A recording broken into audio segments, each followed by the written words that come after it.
Welcome to County Report This Week. I'm Lorna Virgilí. Thank you for joining us.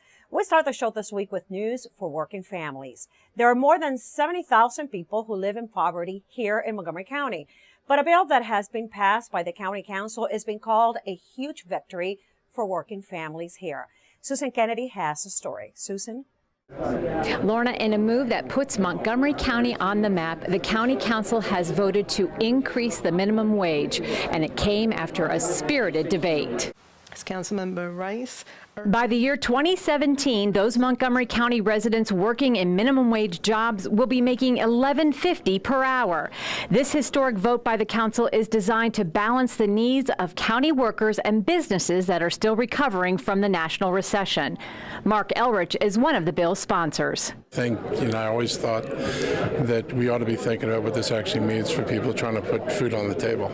And I think at the end of the day, we made a good decision. I would have liked a year earlier, but I think we've really moved in the right direction. I'm really proud of what we've done, and I'm happy. With the vote, the council precedes action by the state. Governor Martin O'Malley has said he will push to raise the minimum wage during this year's legislative session. In the meantime, neighboring jurisdictions, Prince George's County and the District of Columbia, are poised to take similar action. The bill's co-sponsors call it economic justice. I think it's an amazingly historic day for the county and for those residents who have struggled so much, especially in a county that we know the cost of living is so high. And although we try every year to strengthen our safety net, we know that the best tool is definitely to put more money in people's pockets. It provides the dignity that they deserve. We have to just step out sometimes on good information and on faith that we came here to do this job. But at the end of the day, we did win a victory on behalf of thousands and thousands of families across our region. Elrich says by increasing the regional minimum wage, not only will the need for public assistance decline, but more money will be put back into the economy. He says it's a win-win. This is real increases in income, and the more people make, the less public assistance you get. I mean, that's not a theory, that's a fact. Everything we have in this county is on a sliding scale. And so the more you move up the sliding scale, the less the government pays and the more you pay. And they're going to net out better off anyway. I mean, it's okay to pay taxes. It's okay to pay for services. I would think that everybody, conservative or liberal, would want people to be able to pay for things and not bemoan the fact they're going to get less public assistance. That is a great outcome. The bill now moves on to the county executive's office, where it's expected to be signed. In Rockville, I'm Susan Kennedy for County Report This Week. Pedestrian collisions in parking lots and garages are on the rise, and Executive Isiah Leggett launched an educational campaign this holiday season to raise awareness among drivers and pedestrians about actions they can take to avoid becoming a statistic. Looking down and talking on the cell phone while walking through a parking lot. This is a picture of what authorities say is an accident waiting to happen. Therefore, the county has launched an educational campaign to address the growing number of pedestrian collisions in parking lots. We have the holiday season coming up, and all of us are going to be spending an inordinate amount of our time in parking lots. We do as a course of modern life anyway. But we have noticed at the county, as we've pursued our pedestrian safety initiative over the past years, that a significant number of pedestrian collisions are happening in parking lots. As a matter of fact, over the past 5 years, there has been a 50% increase in parking lot collisions. Last year alone, there were 125 collisions in parking lots and garages. What normally happens is the following.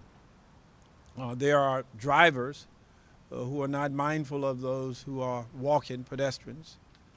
Pedestrians who are walking in between cars, disregarding the markings that you normally would see on the roads, assuming that it is safe. They have groceries and bags in their hands. They have iPods and earphones which they cannot hear, they cannot see, and the drivers do not see them. You do not have the eye-to-eye contact. And so it is an accident waiting to happen. The educational campaign features the message, don't run over people, don't get run over. And it consists of ride-on-bus ads, bus shelter ads, and safety tip cards, all aimed at drivers and pedestrians in English and in Spanish. slow down and look around. You have to be seen to be safe, whether it's from distracted drivers or your own clothing. High visibility is a very important element here. Turns out that 80% of the time it is a driver's fault when it comes to parking lot collisions. When we're out on the street, we have a few more tools that we can use. We can write citations when someone commits a violation.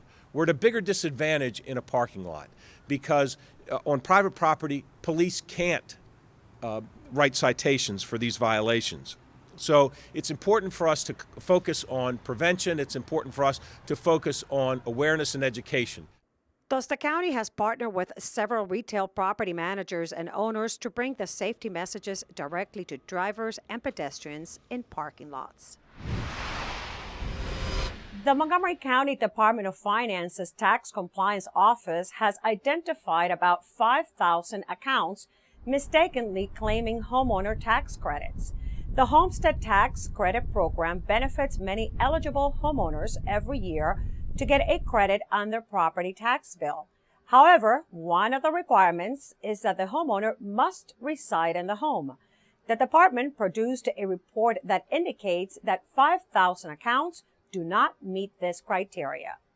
Where we can determine that people have not lived in and they've received the tax credits, if you will, we're going to try to make adjustments to that. It's simply unfair to the remainder of the taxpayers who are abiding by the law for those who are skirting it to not to pay their fair share of taxes. And so it's one area that I think we need to address.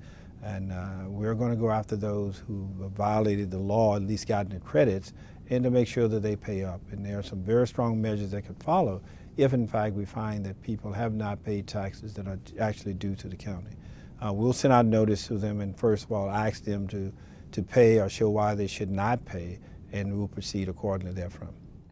The county will correct these accounts, and this could save the county up to $3.3 million in revenues each year.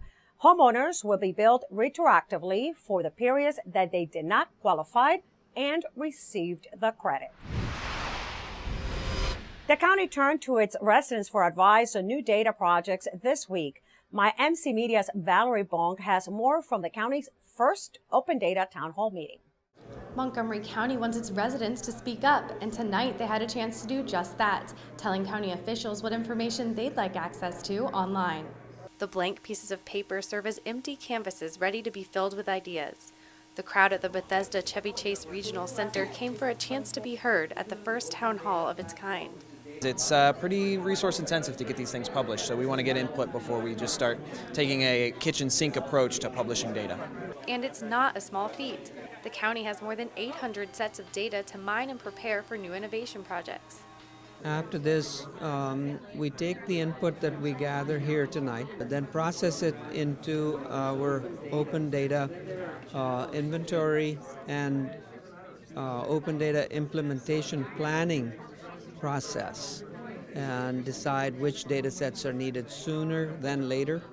Representatives from the Sunlight Foundation also attended the meeting to help residents get the most out of their government with this unique opportunity to speak up. I want to see citizens in Montgomery County get really excited about open data the way I'm excited about open data, the way data nerds and researchers and people really interested in civic services are excited about open data, and have them show up at the open data town halls and say, this is what I want to see, this is the information I want, this is what I want to learn about my county. So what's the most frequent request for data? People love transit data, and people also love crime data. So it's interesting. Everybody has to commute for the most part, and everybody's affected by, police, fire and rescue. So those are typically the most popular ones. For more information, visit data.montgomerycountymd.org. For County Report this week, I'm Valerie Bonk. The results of the town hall are available at mcinnovationlab.com. When we come back, the holiday season is underway and the city of Rockville prepares its annual holiday drive. And the county is asking all of us to recycle as much as possible during the holidays. We'll be right back. Did you know there are more than 10,000 county government phone numbers? But there's only one number you need to remember for non-emergency calls, 311. MC 311 is Montgomery County government's online telephone information system. Need information? Have a problem or complaint? Trying to locate a county government facility? Call 311. The call center is open Monday through Friday, 7 a.m. to 7 p.m. The website is available 24 hours a day, 7 days a week. Are you sure they can recycle us, Clamshell? Hey, Dome, we're on a new recycling postcard. I can't wait to make a new start. Maybe I'll be a red carpet at a big premiere. And I'll get to paint the White House. Shh, here he comes. Now you can recycle more plastics in Montgomery County, including #1 PET plastics such as clamshells, deli containers, trays, lids, domes, and cups. We're in! For more information on recycling, contact the Montgomery County, Maryland Division of Solid Waste Services at 311. The wait is over. Recycle more plastics today. Welcome back to County Report this week. I'm Lorna Virgilí. The holiday season is a time for giving. Members of the City of Rockville Community Services Division and many volunteers were on hand at the Elwood Smith Community Center to support the annual Rockville Holiday Drive. Needs to get one of each or two of each, and we've got a list of what. For more than 40 years, Rockville's Holiday Drive has collected and distributed food at Thanksgiving and toys and gifts in December. People are in real need. You know, we are coming out of the recession, and the recession didn't hit Rockville as hard as it did hit some other places, but it's uneven. And one of the things that we see is that there's still great need in lots of parts of the city, and this time of year especially, families feel it. With the help of donors and volunteers, the Holiday Drive provided Thanksgiving meals for 520 households and a Thanksgiving luncheon for 103 seniors.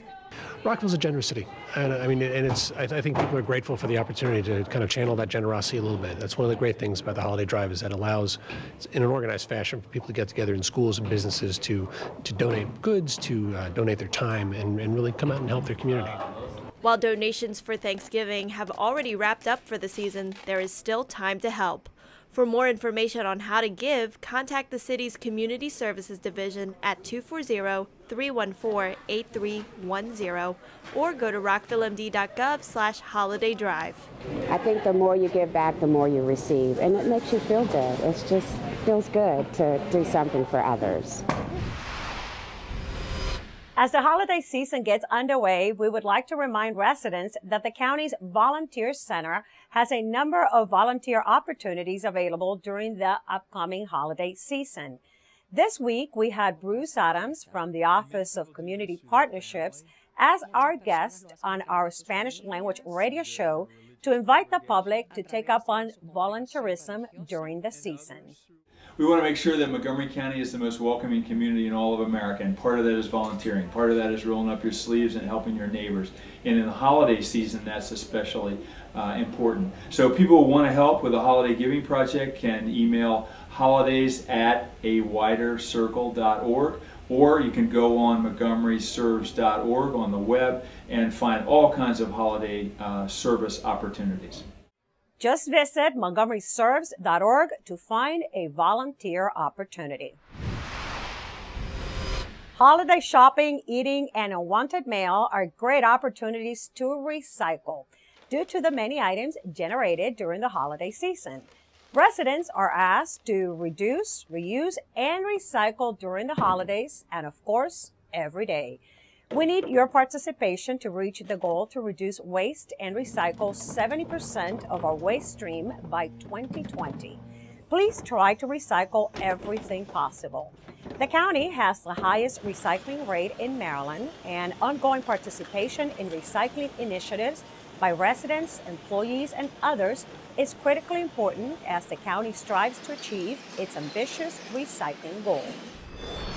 When we come back, put on your dancing shoes to watch this rehearsal by MCPS students of Latin dance. And we take you to Montgomery College, where 2 teams qualified for national championship tournaments. We'll be right back.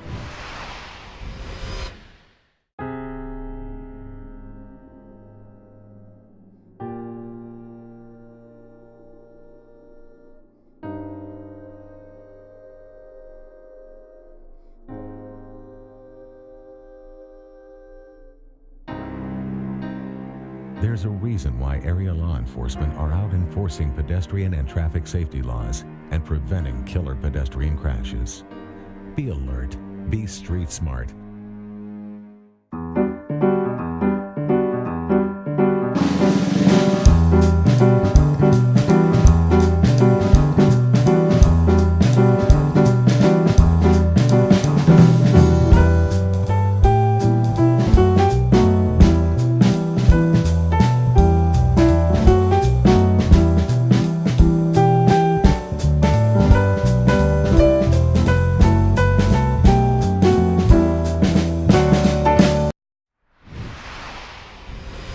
Welcome back to County Report This Week. I'm Lorna Virgilí. Students at Loiterman Middle School got a chance to voice their ideas and concerns with Superintendent Joshua Starr and the student member of the Board of Education recently in the second of 6 student town halls this school year. Here's the story from MCPS TV. Students at Loiterman Middle School in Silver Spring got the chance to voice their opinions during Superintendent Joshua Starr's second student town hall meeting of the school year. The program, which is also simulcast throughout the school on closed-circuit TV, was co-hosted by student member of the board, Justin Kim. So in terms of student advocacy, I find that a lot of middle school students are left out. So I think it's important for us to reach out to them to hear their opinion on the matters of the school system. It's just good to hear what's on people's minds. Certainly technology is a big issue we're wrestling with, and there are no easy answers, and it's really important that our kids help lead the discussion about what we should be doing. Board of Education member Michael Durso was on hand for the event. Well, it's always a good opportunity for me to try to stay in touch with what is going on in the schools, what the students are thinking, what are some of their concerns. Students posed questions about the curriculum, increasing hands-on project-based instruction, and the use of personal electronics in school. I learned that they are finding out if we can use electronics more in school educationally, not like, woohoo, I'm on Facebook. I thought today was interesting. It was actually kind of fun to ask all your questions. It was cool that Dr. Starr came here to answer all the students' questions. For more information on this and future student town halls, visit mcpsstudenttownhall.org. The next student town hall will be held at Northwood High School on January 28th. Today we give you a peek behind the scenes to check out how some MCPS students prepare for the 14th annual MCPS Latin Dance Competition. Valerie Bonk brings us a story that showcases students from Wheaton High School. They're not wearing dance shoes, and they're not in a dance studio. But that doesn't bother these high school students who are dedicated to learning more about their Hispanic culture through the art of dance. We're Latin, and I'm so proud to represent all my Latin people, and that's why we're here. For most of these students, it's their first exposure to ballroom. And this year, they're competing in the school system's annual Latin competition for the first time, an event that features 9 other schools and sells out year after year at Strathmore. 2, and go. They're so dedicated. I mean, just to say that, high schoolers come in to rehearse hours after school, and at night we have evening rehearsals from 6 to 8 sometimes. Just the fact that they come in and do that, it says wonders. In just 12 weeks, these students have gone from not knowing proper form to learning a complete production number. I feel very proud and very emotional because we do our hardest and we try to make everything perfect, even though not everything can't come out perfect, but we do try our hardest and we're all like a family. But for the director behind the idea, it's about dance and much more.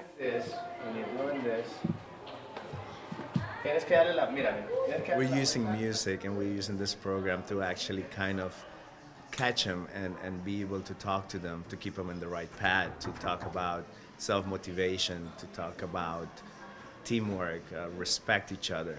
And those are the real reasons of why this program exists. For County Report This Week, I'm Valerie Bonk. 2 Montgomery College teams recently qualified for national championship tournaments, and MCTV's Michael Brown has a report on how they fared. The MC volleyball team and men's soccer team both earned their way to the NJCAA National Championships after big wins in their postseason tournaments. The volleyball team stunned the field when they upset Lorraine, the number 9 team in the nation, to take the Region 20 District G crown. And the Raptors men's soccer team swept their way to the Region 20 District F title with big wins over Howard and Potomac State. At the Volleyball National Championships in Minnesota, the upstart Raptors ran into the toughest competition in the nation. In round 1, they played hard but lost their first match to Ridgewater, the nation's number 3 team. In the second round, they faced a Northampton squad with a gaudy 34-1 record, and the Raptors gave them all they wanted before falling in 4 tight sets. And in their final match, they put on their best performance of the tournament before falling to FIT in 4 close sets. So while it was a tough tournament for them, they still finished 8th in the nation. And that finish assures that the Raptors will be ranked in next season's preseason NJCAA Top 10, which will no doubt help recruiting. The MC men's soccer team entered the national championship tournament in upstate New York, the number 2 team in the nation. Their first match against Century College was tight early, but MC's defense held the fort until the offense got on track with 3 goals in the second half to win 4-0. That set up a heavyweight bout in the semis when the number 2 Raptors faced number 3 Suffolk. And that match was as close as their rankings. After a scoreless first half, MC finally broke through, but Suffolk tied it and then quickly took a 2-1 lead. MC tied it at 2, but a late Suffolk goal was the difference, and MC went down to a disappointing 3-2 defeat. That painful loss does not diminish this team's accomplishments. They finished 4th in the nation, they led the nation in scoring, they broke the all-time NJCAA scoring record, and they won their 2nd straight Maryland JUCO, Region 20, and District F titles. For County Report this week from Montgomery College, I'm Michael Brown. When we come back, we take you to the County Executives Ball, a celebration to fundraise for the arts. And a giant baby Smurf paraded down Georgia Avenue while thousands watched the 16th annual Thanksgiving parade. We'll take you to the big celebration.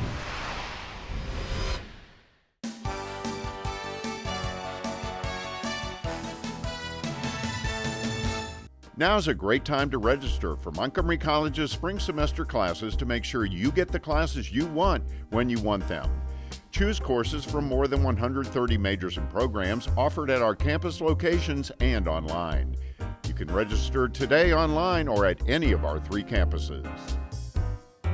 With winter weather on the way, now's the time to sign up for MC Alert.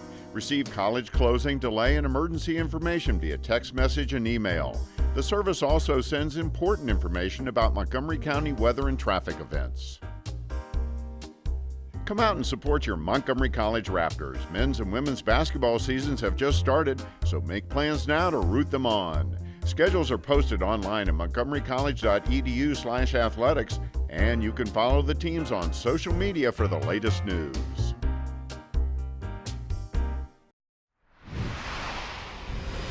Welcome back to County Report this week. I'm Lorna Virgilí. There was a lot of money raised and a big turnout for the Executives Ball on November 24th at the Bethesda North Marriott Hotel and Conference Center. My MC Media's Sonia Burke reports. Sonia? I'm at the 28th Annual County Executive Ball, where the focus is on raising money for the arts. This is a fun night for local officials, the business community, and area nonprofits who join together to show their support for arts education programs in Montgomery County.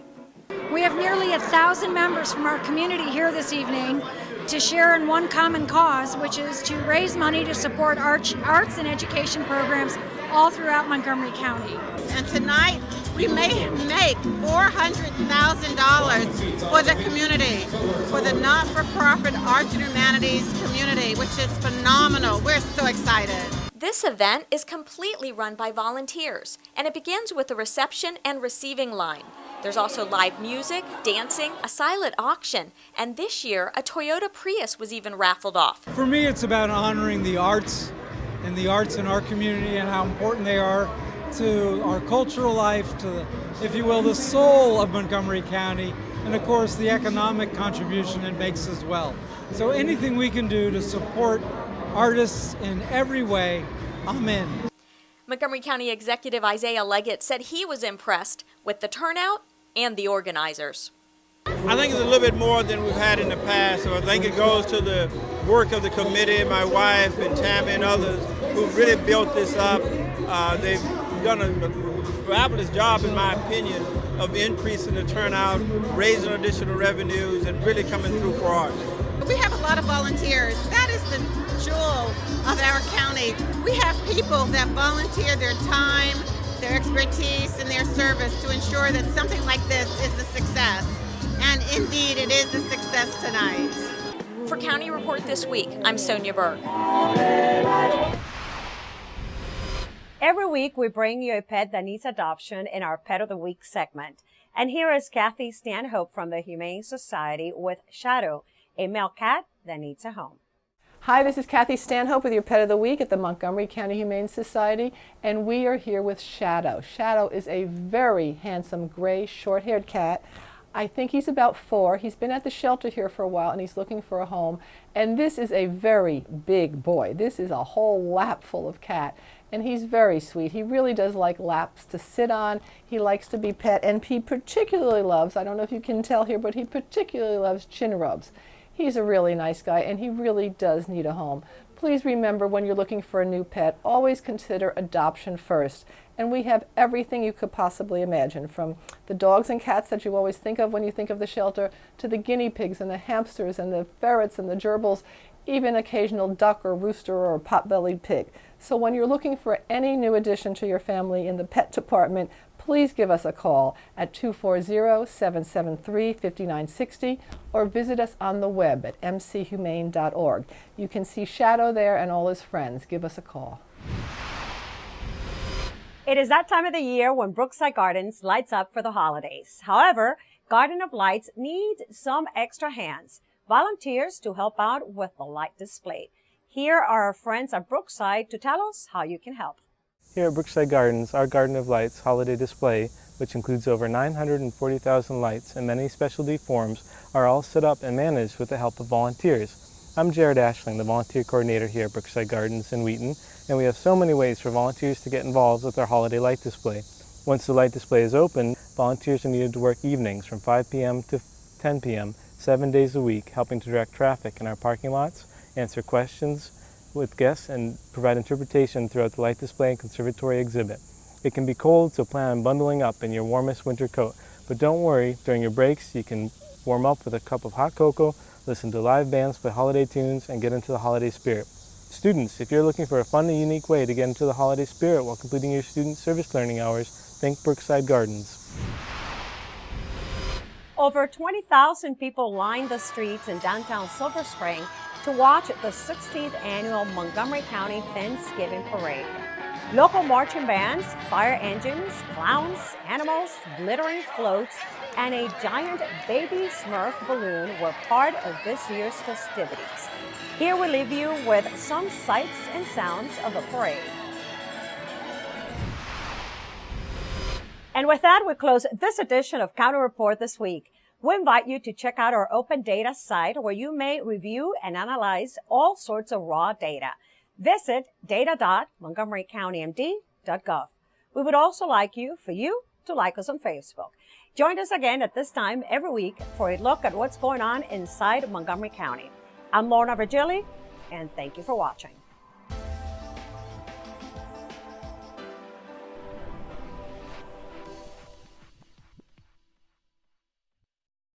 This message brought to you by FEMA. Home fires occur most often in winter. Keep anything that can catch fire at least 3 feet from heating equipment. And never use an oven to heat your home. Stay in the kitchen when frying, grilling, or broiling food. Turn space heaters off when you leave the room or go to bed. Make sure all vents are clear of snow and ice to allow carbon monoxide to vent outside. Have your furnace, heating system, and chimneys serviced each year by a qualified professional. Learn more at www.usfa.fema.gov. Hey everybody, I'm Jim. I'm John, and we're the Feasty Boys, reminding you to can it, cool it, and throw it away. We're talking about cooking oil and grease. Instead of dumping it down the drain, put it in an old can, store it in the fridge, and when it gets hard, just throw it away. It keeps the pipes clear and no sewage backups. So can it, cool it, and throw it away to help protect the bay. To learn more and get these nifty can covers, log on to WSSCwater.com. Can it!